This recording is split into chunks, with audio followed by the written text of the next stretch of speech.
Iran ও রাশিয়ার সামরিক বাহিনীকে সহযোগিতা বৃদ্ধি করার ঘোষণা দিয়েছে চীন। সেই সাথে সামুদ্রিক নিরাপত্তায় মস্কো ও তেহরানকে পাশে নিয়ে কাজ করার ইচ্ছা পোষণ করেছে বেইজিং, যার কারণে ইরানকে ঘিরে ইসরায়েলের প্রধানমন্ত্রী বেনিয়ামিন নেতানিয়াহুর মাঝে ধোঁয়াশার সৃষ্টি হয়েছে। এদিকে ইয়েমেনে হুথি বিদ্রোহীদের লক্ষ্য করে হামলা অব্যাহত রেখেছে মার্কিন সামরিক বাহিনী। এমন পরিস্থিতিতে রাশিয়া ও ইরানের পাশে কেন দাঁড়াতে চাইছে চীন?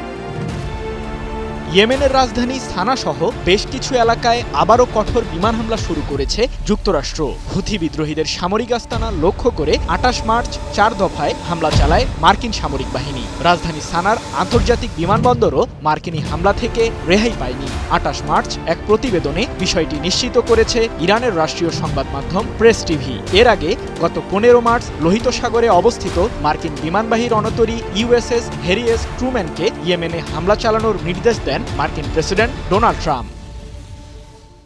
এদিকে পারস্য উপসাগর, মাকরান উপকূলীয় অঞ্চল এবং কাস্পিয়ান সাগরে লেবানন, ইয়েমেন ও ইরাকের নৌবাহিনীর সাথে যৌথ নৌমহড়ার আয়োজন করেছে ইরান। এতে অংশ নিয়েছে ৪ দেশের ৩,০০০ হালকা ও ভারী জাহাজ। ইরান সহ দেশগুলোর সামরিক জোটের সক্ষমতা সম্পর্কে ইসরায়েলকে সতর্কবার্তা দিতেই নৌমহড়ার আয়োজন করে তেহরান।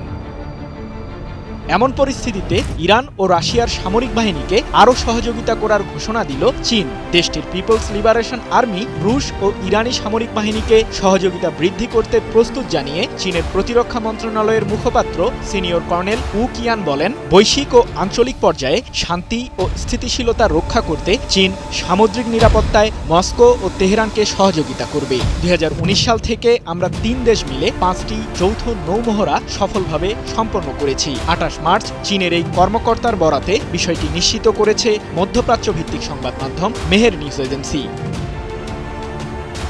সঠিক প্যাড আর সঠিক তথ্য দিয়ে কেশু সামলে নিব এক হয়ে। Monalisa sanitary napkin. এর আগে ৯ মার্চ থেকে ৫ দিন ব্যাপী নৌমহড়ার আয়োজন করে ইরান। এতে অংশ নেয় চীন ও রাশিয়ার নৌবাহিনী। ওমান উপসাগরের চাবাহার বন্দরে অনুষ্ঠিত এই মহড়ায় আধুনিক যুদ্ধজাহাজের ঝলকানিতে চিন্তায় পড়েন ইসরায়েলের প্রধানমন্ত্রী নেতানিয়াহু। মধ্যপ্রাচ্যে নিজেদের অবস্থান নিয়ে শঙ্কায় পড়েন ইহুদিবাদী নেতা।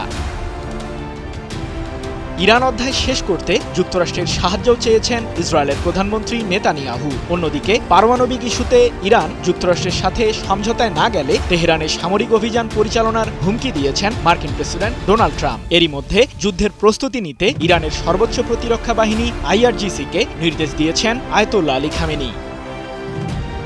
সৃজন মাহমুদ, নিউজ 24।